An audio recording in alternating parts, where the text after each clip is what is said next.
নিজেকে সুন্দরী দেখানোর প্রচেষ্টাকে পর্দা বলে কি? এভাবে কি আর পর্দা হয়?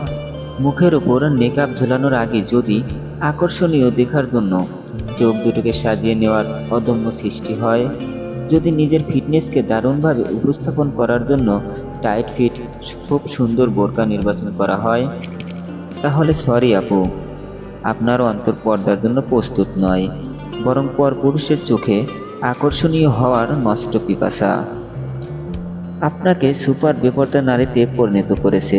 বরং চেহারার উপরে খানিকটা পর্দা ঝুলিয়ে আপনি চেতনার কৌশলটি চেঞ্জ করলেন মাত্র। আপনি মহাসুন্দরী, অসম্ভব রূপবতী। যদি এটি প্রমাণের জন্য সেজেগুজে মুখের উপরে মেকআপ লাগান, তাতে ফায়দা কি? আপনাকে পর্দারত অবস্থাতেও দেখে যদি কেউ আপনার শরীরের ভার, চেহারা, লাবণ্য আন্দাজ করতে পারে, তাহলে এটি আর যাই হোক পর্দা হতে পারে না। শরীরকে পর্দার জন্য প্রস্তুত করার আগে অন্তরকে কঠোরভাবে প্রস্তুত করুন, যেন কোনো বেগানা পুরুষ আপনাকে ভুলেও দেখে না ফেললে আপনার চোখে পানি চলে আসে।